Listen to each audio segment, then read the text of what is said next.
Andhra zone convener body Shankar గారు ఉన్నారు. వారితో మాట్లాడదాం. శంకర్ గారు, గుడ్ ఈవినింగ్ అండి.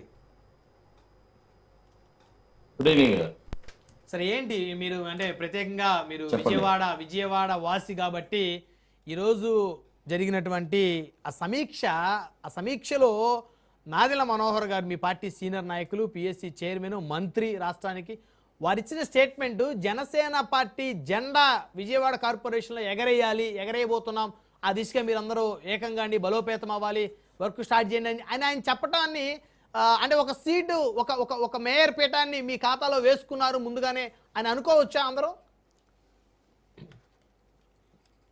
ఖచ్చితంగా డిబేట్లో జాయిన్ అందరికి కూడా నా నమస్కారం. బ్రహ్మనాయుడు గారికి నమస్కారం.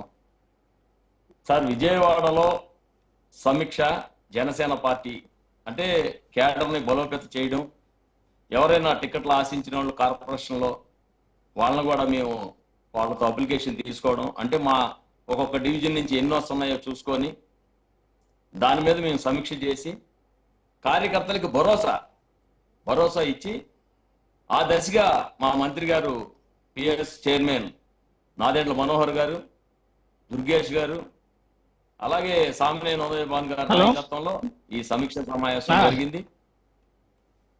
సార్ వినపడుతుందా? యా, వినిపిస్తుంది. సురేష్ గారు మీరు మ్యూట్ లో పెట్టి వినపడుతుందండి? యా, వినిపిస్తుంది శంకర్ గారు. అది ఈ సమీక్ష ఏంటంటే, రేపు రాబోయే కార్పొరేషన్ ఎన్నికల్లో, స్థానిక సంస్థల ఎన్నికల్లో ఈ జనసేన జెండాని బెజవాడ నగరంలో రెపరెపలు ఆడాలని ఒక ఉద్దేశంతో మేము ఈ సమీక్ష సమావేశం జరిగాం. అలాగే ప్రతి రోజు కూడా ప్రతి డివిజన్లో కూడా మేము సమీక్షలు పెట్టి కార్యకర్తలకి మనోధైర్యం ఇచ్చి ఎక్కడ మా బలం ఉంటే అక్కడ పోటీ చేసి, అంటే పొత్తుల్లో భాగంగా వాళ్ళకి మేము పోవాలి కాబట్టి మాకు ఎక్కడ బలం ఉంటే అక్కడ ఖచ్చితంగా పోటీ చేస్తాం. పోటీ చేసి విజయవాడలో ఎన్నైతే పోటీ చేస్తామో కార్పొరేషన్ సీట్లలో అన్ని గెలవడానికి మేము సాయశక్తిలా కృషి చేస్తాం, అన్ని గెలుస్తాం. అంటే విజయవాడలో కాదు అన్ని గెలుస్తామంటే జనసేన పార్టీ బలం ఎంత, టీడీపీ బలం ఎంత, బీజేపీ బలం ఎంత? వైసీపీ కూడా చాలా స్ట్రాంగ్ గా ఉంది. గత ఎన్నికల్లో విజయవాడ పశ్చిమ సెంట్రల్ 2 నియోజకవర్గాలు వైసీపీ గెలిచినటువంటి నియోజకవర్గాలు. సార్, బెజవాడ నగరంలో ట్రయాంగిల్లో ఫైట్ చేసిన చెప్తానేనండి, ట్రయాంగిల్లో ఫైట్ చేసిన జనసేన జెండా ఎగరడం ఖాయం. ట్రయాంగిల్ అంటే మేము కూటమి విడిపోద్దని కాదు, మాకు అంత బలం ఉంది. మేము ట్రయాంగిల్లో గెలిచినప్పుడే మేము 3 సీట్లకి 2 సీట్లు గెలిచాం. సీటు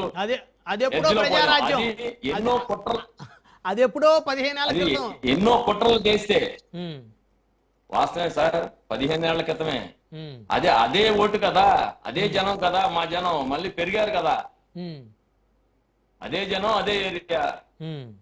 ఇప్పుడు మూడు సీట్లు ఉన్నాయి, 3 సీట్లు గెలిపించాంగా. జనసేన బలమే కదా, 70,000 మెజార్టీ, 50,000 మెజార్టీ, 50,000 మెజార్టీ, కూటమి బలం అదంతా. అందుకని బెజవాడ నగరంలో మేము ఎన్ని సీట్లు తీసుకుంటే అన్ని గెలుస్తాం. ఈ రాష్ట్రంలో వైఎస్ఆర్ కాంగ్రెస్ పార్టీకి పలానా మున్సిపాలిటీ మేము కైవసం చేస్తాం, లేదా పలానా కార్పొరేషన్ మేము కైవసం చేస్తాం, ఏదైనా నమ్మకం ఉందా వాళ్ళకి? పోనీ జిల్లా పరిషత్తులు 28 జిల్లా పరిషత్తుల్లో ఎక్కడైనా పోటీ చేయడానికి దమ్ముందా? మీరు వాళ్ళకి సవాల్ విసురుతున్నారా? స్థానిక సంస్థల ఎన్నికల్లో రేపు ఒక్క జిల్లా పరిషత్ చైర్మన్ వస్తుందని చెప్పమానండి. ఒక్క జిల్లా పరిషత్ కడప నుంచి మన ఇచ్చాపురం వరకు, కడప నుంచి ఇచ్చాపురం వరకు చెప్తున్నా, నేనే చెప్తున్నా. ఒక్క జిల్లా పరిషత్ చైర్మన్ కూడా రాదు వీళ్ళకి. మీకు మా కూటమిలో అన్ని కొడతాం ఖచ్చితంగా. వైఎస్ఆర్ కాంగ్రెస్ పార్టీ లోకల్ బాడీలో రేపు తట్టా బొట్టా చదువుకొని ఇంటికి వెళ్ళడమే. ఓకే, సవాళ్ళే విసురుతున్నాం. సవాల్ కాదు, జనం నాడేది. మేము ప్రజలకు పని చేస్తున్నాం, మేము ప్రజలకి మేలైన పని చేస్తున్నాం. మేము కాదు, వాళ్ళు ఏమంటున్నారంటే వైఎస్ఆర్సీపీ సంబంధించిన వాళ్ళు, ఈ కూటమిలో మీకు జనసేన వాళ్ళకి అన్యాయం జరిగిపోతా ఉంది, జనసేనలో ఉన్నటువంటి చాలా మంది కూడా అసంతృప్తితో ఉన్నారు, సో వారు మెల్లమెల్లగా కూటమి నుంచి డిస్కనెక్ట్ అయ్యేటువంటి ఆలోచనలో ఉన్నారు, సో దాని ద్వారా వైసీపీ బలపడబోతుందని వాళ్ళు చెప్తా ఉన్నారు. మరి సార్ వీళ్ళు చేసే పనే అదే. ఏదో సబ్జెక్ట్ జరిగితే మా మీద వేయడం, మా నాయకుడిని టార్గెట్ చేయడం. ఎందుకంటే ఏదో ఒకటి అంటే వీళ్ళు ముందు బయటికి వెళ్తారనేది ఒక అది దొంగ ఆలోచన వాళ్ళదంతా. ముందు పోటీ చేయడానికి సిద్ధంగా వాళ్ళండి, పారిపోవద్దు, ఉమ్, రాష్ట్రాలు వదిలి పారిపోవద్దు. రేపు లోకల్ బాడీలో పోటీ చేయమనండి, వాళ్ళని పెదవాడ నగరంలో పోటీ చేయమనండి. ఉమ్. విజయవాడ మేయర్ సీటు మేము కూటమిలో కైవసం చేసుకుంటాం, అన్ని సీట్లలో గెలుస్తాం. మొత్తం కార్పొరేషన్ 64 కార్పొరేటర్లో కూడా గెలుస్తాం మేము. మా బలం అది. Okay okay.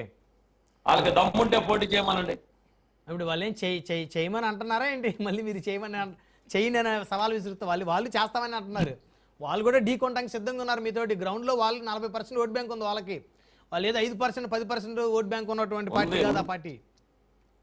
అవును సార్, పలానా కార్పొరేషన్ మేము గెలుస్తాం, పలానా మున్సిపాలిటీ మేము గెలుస్తాం చెప్పమానండి. అదే అధికారం మీ ఇన్ని చేతిలో ఉంది గెలుస్తామని కాబట్టి చెప్పమానండి. అంచనా ఉంటది కాబట్టి. మీరు అధికారంలో ఉన్నారు కాబట్టి మీరు అన్ని కార్పొరేషన్లు గెలుస్తాము, అన్ని మున్సిపాలిటీలు గెలుస్తామని చెప్తున్నారు. వాళ్ళ అధికారం